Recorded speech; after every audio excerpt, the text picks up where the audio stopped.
Welcome to our fourth Cover Point review of the year. We'll be looking mainly at the English summer, but also bringing you some of the best of the international action we've seen over the last 12 months.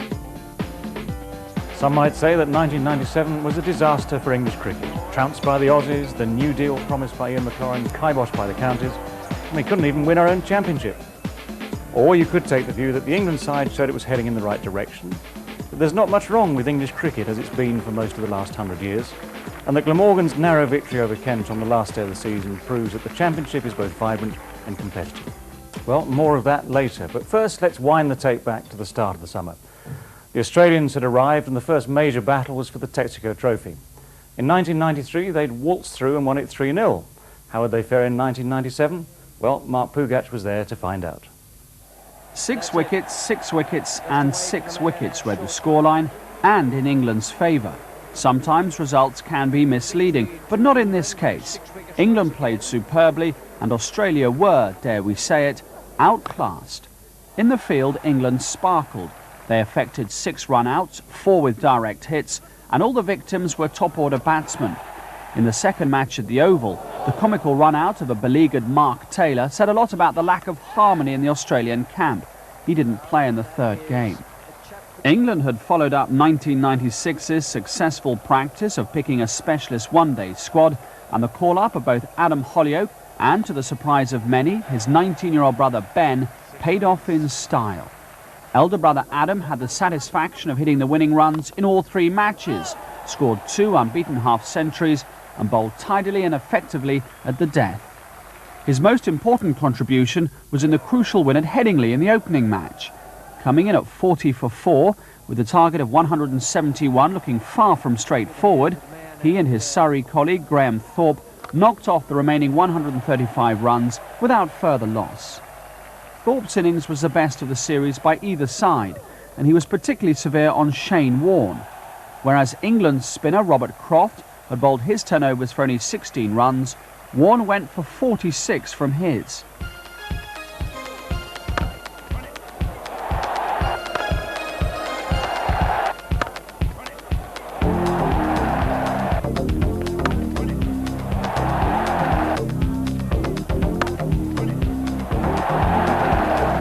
Very nice 50, a welcome 50 for England, that is. But that's cut away beautifully. Well, that was short, and it's hooked away. 6 runs, Holyoake's 50. Fine shot, Gillespie got fingertips on it. Noble effort to stop it, but it's obviously come out of the middle of the bat. And that's a fine performance by Adam Holyoake. England's win came with almost 10 overs to spare, with each batsman scoring 7 boundaries. The winning runs came in style as Jason Gillespie, who like most of the Australian side looked short of practice, pitched short, and Holyoake pulled disdainfully for 6 into the Western Terrace. The highest score of the series came from the England skipper. Mike Atherton's unbeaten 113 at the Oval in the second match was the bedrock for another successful run chase, as England took an unassailable lead in the series. Atherton's style of play has long been criticised as unsuitable for one-day cricket, but it wasn't long ago that he was player of the series against the West Indies. In fact, prior to this series, he averaged over 45 in the Texaco Trophy, and he clearly relishes the challenge at home where, until next season, the ball is still red. Here, with a target of 250, he was at his tenacious best, playing second fiddle at first to Alex Stewart and then to Holyoake, but nevertheless managing to score at a run a ball for the second half of the innings. That was a good length ball, looked as though it was at middle stump, and Atherton has smashed it away over mid-wicket. Slow ball. This has been a good over for England. That's guided away for 2 more. 2 more that bring 100 up for Michael Atherton. Well, Australia's captain might be struggling. England's captain is in fine form. That's been a nicely paced innings for him. 100 out of 210 so far. When the winning runs came with successive boundaries to Holyoake, 10 balls still remained, and Atherton was clearly delighted to have masterminded such an emphatic victory. Holyoake and Atherton have seen England through. That is a terrific victory to follow on the one at Headingley. And England have won this Texaco series. Australia's batting improved throughout the series, but it never knitted as a unit. Michael Bevan top scored in the first two games, and his 108 not out at the Oval was a classy innings.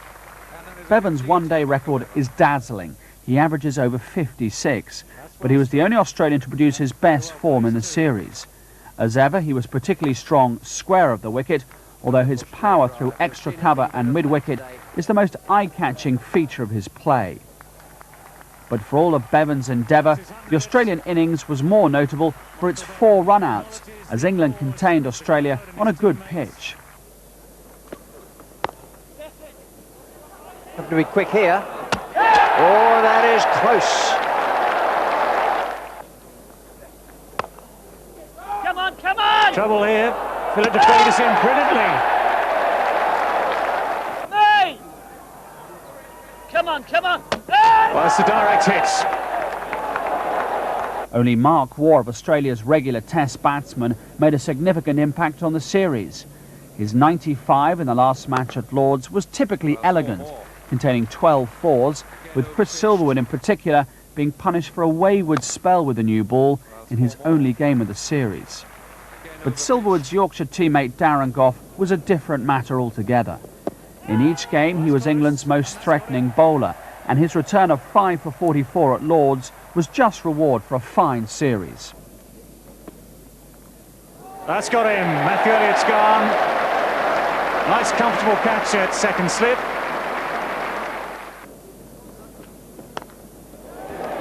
No doubt about that. That's another good catch. That came at a tremendous rate of knots to Nick Knight. The other England bowler to pose problems throughout the series was Mark Elam. He produced the catch of the series to dismiss Slater off his own bowling at Leeds, and along with Holyoake proved the value of a tight line and varied pace. Here's LBW.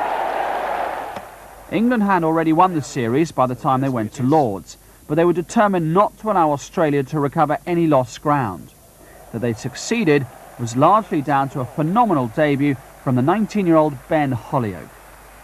Chosen to bat at number 3 in the pinch-hitting role he'd been given at Surrey, he smashed 63 runs from just 48 balls, including 11 fours and a mighty swept 6 off Shane Warne.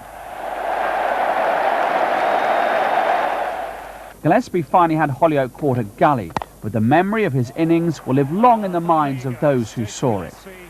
There were 50s too for Stewart and John Crawley, and an unbeaten 45 from Thorpe, which allowed the elder Holyoake to push the winning run once again, his collection of stumps growing by the day. For Australia, it was a dismal start to an important tour. For England, it was the start to the season they needed, and a vital boost before what would doubtless be a very long and testing summer. Of 1997. Heady stuff, but even the most fervent optimist would realise that the Test series could be a far sterner test for England. After all, the Australians had only just beaten the West Indies in the previous few months. You might think it was all standard stuff. Ambrose and Walsh virtually unplayable, opposition batsmen looking shell-shocked, and Lara smashing the ball to all parts. Except that this was the 5th Test, and the Australians had already won the series in convincing style. When Ian Healy walked the wicket in the first Test at Brisbane, Australia were 196 for 5. When the innings closed, they were 479 all out, and Healy had scored an invaluable 161 not out. Hooper and Chanderpaul showed some resistance, but a lead of 200 was critical, and despite 100 in the second innings from Sherwin Campbell, Australia ran out comfortable winners. Healy's batting was again crucial in the next Test at Sydney, this time in conjunction with Greg Blewett, but Campbell, Chanderpaul and Bishop ensured that honours were even on first innings. Matthew Elliott and Mark Waugh were steering the home side to a strong position when a collision forced Elliott out of the series, but Bevan, Blewett and Healy pressed on to enable a declaration. West Indies looked to be heading for the safety of a draw, but when Warne dismissed Chanderpaul, they then collapsed abjectly to give Australia a 2-0 lead. Melbourne was all about Curtly Ambrose and Glenn McGrath, who dominated a low-scoring match. Blewett, Healy and Steve Waugh were the only contributors, as Ambrose, with 5 for 55, restricted Australia to 219 all out. Chandler, Paul Adams and Junior Murray gave the visitors a precious 36-run lead, whilst McGrath matched Ambrose's figures almost exactly. But only Steve Waugh passed 20 as Australia were blown away for 122 in their second innings, Ambrose finishing with match figures of 9 for 72, as Australia lasted just 45 overs. McGrath snatched 3 wickets, including that of Lara, for the 4th time in the last 4 innings at a cost of just 7 runs, to finish with match figures of 8 for 91, before West Indies passed the modest target to bring the series back to 2-1. Adelaide was therefore a must-win for them, but he wouldn't have guessed it from the way they batted, Warne and Bevan benefiting from some awful shots as they made just 130. Australia put that into perspective with a reply of 517, Matthew Hayden, Mark Waugh, Blewett and Bevan taking advantage of Ambrose's absence through injury. Despite some resistance from Hooper and Lara, the outcome was never in doubt, and with Michael Bevan collecting what will surely be career-best match figures of 10 for 113, Australia clinched the series by inflicting the 3rd largest defeat ever on the West Indies, by an innings and 183 runs. The Aussies in very impressive form there, but now it's time to go back to our domestic season, the Benson and Hedges Cup, and Mark Pugach. If the Texaco Trophy heralded the arrival of Ben Holyoake on the international stage, the Benson and Hedges Cup was to provide further glories for him on the domestic front. But things didn't start so well for the Surrey youngster when Kent's Mark Elam swung him high over long on for 6 to hand Surrey a last ball defeat in the first group match of the season. Still, Surrey squeezed through to the quarter-finals despite that early loss, and in fact it was Lancashire who were the most unexpected casualties of the zonal matches. Darren Gough and Chris Silverwood combined for Yorkshire to earn welcome revenge for 1996 over their Roses rivals in the opening game. Richard Blakey's diving catch to dismiss Warren Hegg was the highlight of a professional display in the field that brought Yorkshire home by 49 runs. That's it. End of the game. Yorkshire have won a memorable victory here at Old Trafford. That loss, and another to Derbyshire, cost Lancashire a place in the quarter-finals and their crown after 2 years as holders. Surrey faced Essex in their quarter-final at Chelmsford and seemed in some trouble when Nasser Hussain climbed into Martin Bicknell, smashing 2 sixes over mid-wicket.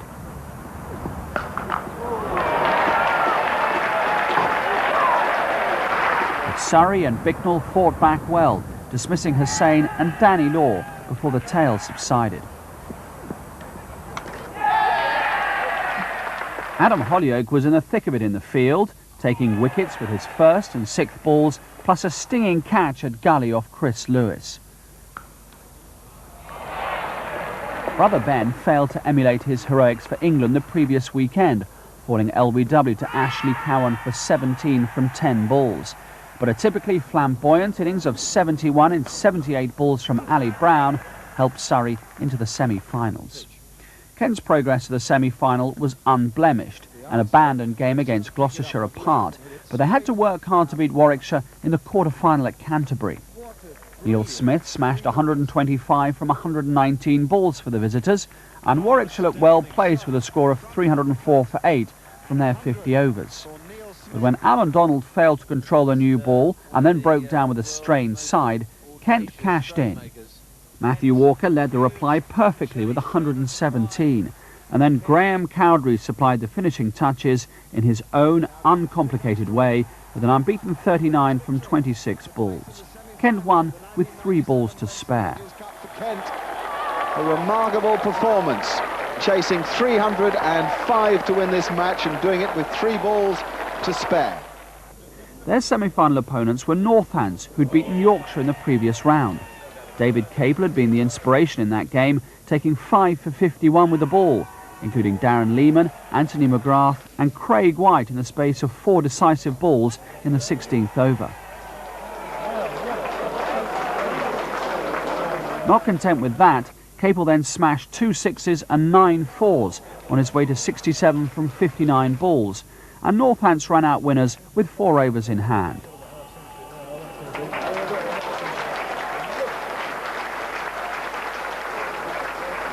Capel was unfit for the semi, but Northants began well. Walker and Matthew Fleming went early, Fleming to a rasping catch at point, and Kent never looked like repeating their high scoring of earlier rounds. Trevor Ward top scored with 78, and only a late flurry of improvisation from Steve Marsh got Kent past 200. Northants were set an achievable run rate of 4.14 and over. But it was when Northants batted that Capel's loss was most keenly felt. Dean Headley immediately bowled Russell Warren and then trapped Mal Loy plumb in front. A big shout here and he's gone. Kevin Curran was brilliantly caught at mid-off, and facing a batting lineup patently short of experience, Kent never looked back. With athletic and often spectacular support from the fielders, both close to the wicket and in the outfield, the Kent bowlers ran through Northants' middle order. Paul Strang took 4 wickets as the batsman swung vainly at his tight leg spin and then completed the 66-run triumph with a catch in the deep. It's in the air, it's out, it's caught at deep point. Full toss. At the Oval in the other semi-final, Surrey trounced Leicestershire in a completely one-sided contest. Alex Stewart and Graham Thorpe put on 158 for the 3rd wicket, the boundary seeming to come whenever and wherever they wanted. And then Adam Hollyoake blasted 63 from 40 balls, as Surrey posted a demanding total of 308. That's plenty, all in one go. 6 runs, taking Adam Hollyoake on to a very fine 55. But Surrey were, if possible, even more dominant with the ball. Martin Bicknell and Chris Lewis sent back Darren Maddy, Neil Johnson, James Whittaker and Aftab Habib in quick succession. And by the time the fielding restriction had gone, so had Leicester's chances. New signing Saqlain Mushtaq was hardly required, as Surrey romped home by 130 runs. Paul Nixon was last out for 53, which saved his side from total embarrassment, but the Surrey players' thoughts had long since moved on to Lords and their first B&H final for 16 years. The final seemed to promise all that one-day cricket enthusiasts could hope for. A match involving 15 internationals offered a feast of cricket and a truly competitive game. The Surrey bowlers struck gold early on, 2 wickets in 2 balls accounting for the dangerous opening pair Walker and Fleming, though not without a little luck. And he's got that one as well. Well, 2 wickets in successive balls. Chris Lewis goes into orbit, but Matthew Fleming is out. LBW. Alan Wells and Ward also went cheaply, but Nigel Long's confident driving stopped the Kent engine from stalling, and with Mark Elam, he restored some calm. Nicely timed, just a call of weights just to make sure the ball got past the fielder, and once it was past, well, it runs down that hill pretty quickly. When Long fell to the off-spin of Saqlain for a well-made 42 from 65 balls, Elam and Cowdrey carried Kent's hopes, but Chris Lewis returned to dismiss them both, and it was left to Marsh and Strang to get Kent past 200. That's good stroke, beautifully timed, and a struggle for the man down at 3rd man. Such good timing. A run rate of 4.26 and over seemed unlikely to trouble a lineup boasting so many England batsmen. But Kent's previous success in defending low totals meant nothing was certain, especially with a wicket in the first over. What a catch. Ben Hollyoake walked to the middle with a string of disappointing scores behind him. His Texaco Trophy innings at the end of May, his only performance of note. True to form, he could have been out twice in the 5th over from the same delivery, but both catch and run-out chances went down, followed swiftly by the bowler and the fielder themselves. Hollyoake responded in the best possible way. Taking advantage of the early fielding restrictions, the 19-year-old dazzled the crowd with a sparkling array of shots, and the Kent bowlers helped by bowling to his strengths, pitching leg stump too often. He reached 50 in 48 minutes, keeping Surrey's scoring rate of more than 5 and over. Cracking shot. Ben Hollyoake has got to 50. Steve Marsh rotated his bowlers intelligently, but his efforts somewhat resembled those of Raglan at the charge of the Light Brigade. The spin of Long and Strang did a little to staunch the bloodletting. Hollyoake had taken Surrey from 2 for 1 to 161 for 1, when an appointment with fate denied him within sight of his century. Still, the capacity crowd didn't begrudge him a couple of runs, and he was given a hero's welcome. But already the crowd is standing because they've had a one-all exhibition of stroke play. So refreshing to see a young man play so uncomplicated an innings. It then fell to Alex Stewart, an unobtrusive foil to Holyoake's jewelled innings to see Surrey home. His half-century, reached a few balls later, contained just 3 boundaries. But with Graham Thorpe, he established a stable partnership which secured victory with 5 overs to spare, Stewart 75 not out. 8 wickets the margin between Surrey and Kent. Stewart has finished up unbeaten and jubilant on 75. The jubilant crowd cheered as the England captain presented Ben Holyoake with his Man of the Match award, while his brother received the winner's cheque and, of course, the celebrated Golden Trophy. Quite a year for the Holyoakes, wasn't it? Now, this time last autumn, England were about to set off on the gentlest tour possible, visiting Zimbabwe and New Zealand. But it was anything but a sinecure. For a start, the Zimbabweans were surprisingly competitive. The first session of the first test in Bulawayo summed up England's inconsistency, as indisciplined bowling allowed Zimbabwe to score over 100 before lunch. Andy Flower and Alistair Campbell saw the home side to 376, and leg spinner Paul Strang caused England to totter at 160 for 4, before hundreds by Hussain and Crawley steered the visitors to a small lead. Phil Tufnell and Robert Croft turned the screws on Zimbabwe, but frequent rain breaks meant it was a race against time. Nick Knight and Alex Stewart went for the target of 205 off 35 overs, as though it was a one-day match, but without the benefit of one-day rules. And amidst high drama, the match finished as a draw with the scores level. Knight's down the track, he's got it out to deep cover, there's a man there. This too will bring the scores level. Andy Flower's got it, Darren Gough vainly goes for the 3rd runs. The scores are level, but the match is drawn. England finished tantalisingly, 1 run short. England's poor batting on a damp pitch at Harare in the second test did nothing to stem the tide of criticism from seemingly every quarter. Slated in the press for adopting an ungracious, siege-like mentality, relations between the sides had deteriorated, and even Ian McLaurin, the new chairman of ECB, was forthright in his condemnation of what he saw. Darren Gough gained some consolation by taking his 50th test wicket in a return of 4 for 40, and he helped to restrict Zimbabwe's lead to 59.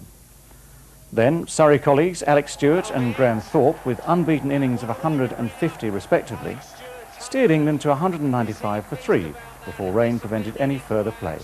So, a drawn test series, but a clean sweep for Zimbabwe in the one-day internationals meant that England's winter programme had begun in the worst possible way. At least New Zealand provided a chance for a fresh start. But when Stephen Fleming's superb 129 led New Zealand to 390 in the first test at Auckland, England hearts must have fluttered nervously. But Mike Atherton, Stewart and Thorpe had other ideas and took England to the comfort of 521. Atherton returned to form with 83 after being woefully out of touch in Zimbabwe, whilst the Surrey pair both struck sweet centuries. A crucial last wicket stand between Danny Morrison and Centurion Nathan Askell denied England victory, but things were beginning to look more promising at last. The improvement continued at Wellington, where Gough and a recalled Andy Caddick dispatched New Zealand for 124 in their first innings, a blow from which they never recovered. Thorpe rubbed salt in the wound by scoring another accomplished 100, and then the bowlers turned the screw. Croft and Tufnell exerted a stranglehold, while Gough had a day where the luck went with him, and England ran out winners by an innings. At Christchurch, Chris Cairns, Adam Perori and Fleming all made 50s in a total of 346, while Croft took his first 5-wicket haul in Test cricket. Then England stuttered, with only captain Michael Atherton holding steady and carrying his bat for 94 not out. Nevertheless, a deficit of 118 put England under pressure, and they would need to bowl well to prevent the home side establishing an impregnable bridgehead. They did, and in bowling New Zealand out for 186, left the match tantalisingly poised. The combined efforts of yet again Gough, Tufnell and Croft meant that England's target was 305 in 148 overs. Obviously, no one had told Michael Atherton that England had only once in their history scored more than 300 in the 4th innings to win a test match, and he went on to score a superb 100. John Crawley and Dominic Cork made sure there was no last-minute slip-up, and England at last had something to smile about as they took the series 2-0. Dominic Cork and from John Crawley, who've done a brilliant job. They really have done a marvellous job. Crawley grabs the stumps. Really spirited stuff there from England, and maybe they'd be a match for the Australians after all. Back now to the domestic season and the Natwest Trophy, the oldest of our one-day competitions. Chris Broad has the story. Although there's an occasional upset, more often than not, the first round of the Natwest Trophy emphasises the gulf between the minor and the first-class counties. Still, Darren Gough, England's premier fast bowler, clearly relished the opportunity for some glory against Ireland and duly ran through the fragile batting lineup, finishing off matters in the most emphatic way possible with a hat-trick. His figures of 7 for 27 surpassed Fred Truman's 6 for 15 in 1965 as Yorkshire's best in the competition. Ireland were bowled out for just 53.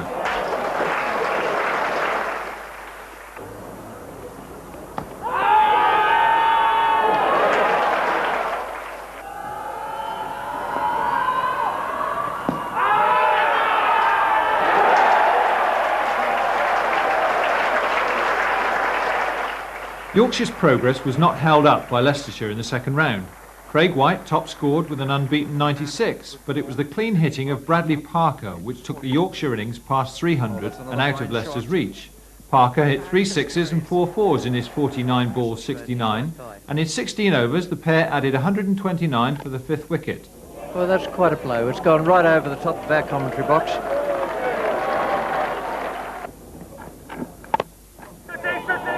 Don't bother chasing that. Leicester's reply brought back memories of their debacle against Surrey in the Benson and Hedges semi-final.